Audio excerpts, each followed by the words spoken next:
আমি এখন তোমাদের যোগের একটা নিয়ম দেখাবো। এমন একটা নিয়ম যেটা ব্যবহার করে আমি মনে মনে হিসাব করি।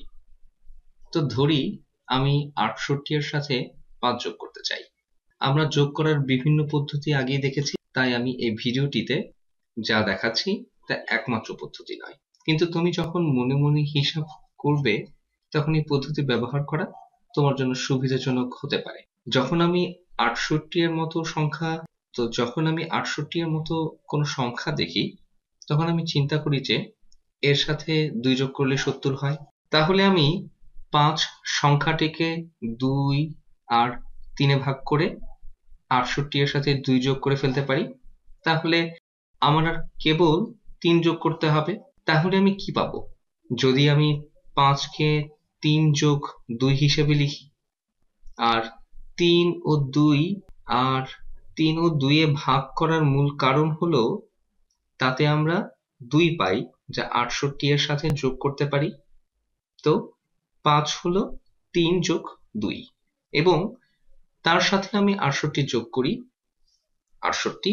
আবারও আমি এই দুইটাকে বের করে নিয়েছি, কারণ আমি চিন্তা করেছিলাম ৬৮ এর সাথে কত যোগ করলে ৭০ পাবো। কত যোগ করলে ৭০ পাবো। তাহলে এখন আমি এটাকে এভাবে লিখতে পারি যে ৩ যোগ ২ ৬৮ ৬৮। এখন আমি ৬৮ এর সাথে ২ যোগ করতে পারবো। তাহলে ২ যোগ ৬৮ হবে ৭০। ২ যোগ ৬৮ সমান সমান ৭০। ৭০ আর আমার হাতে রয়েছে আরো ৩। তাহলে ৩ যোগ ৭০ সমান সমান ৭৩। আরেকভাবে এটাকে আমরা চিন্তা করতে পারি, তা হলো সংখ্যা রেখায়। তো এসো আমরা একটা সংখ্যা রেখা আঁকি এবং ধরি এইখানে এই দাগটিতে এটি হলো ৬৮।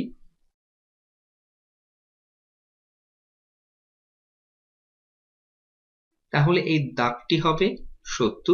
এখন আমরা যোগ করব ৫। এখন আমরা ৫ যোগ করব। যদি আমি ৫ যোগ করতে চাই তাহলে আমি প্রথমে ২ যোগ করে নিতে পারি। তাহলে আমি প্রথমে ২ যোগ করলে ৭০ পাই আর তারপর ৭০ পেলাম। তাহলে আরো ৩ যোগ করতে হবে। তাহলে এটি হলো ৭০ যোগ ৩, যা অবশ্যই ৭৩ হবে। আশা করি তুমি এতে মজা পেয়েছো।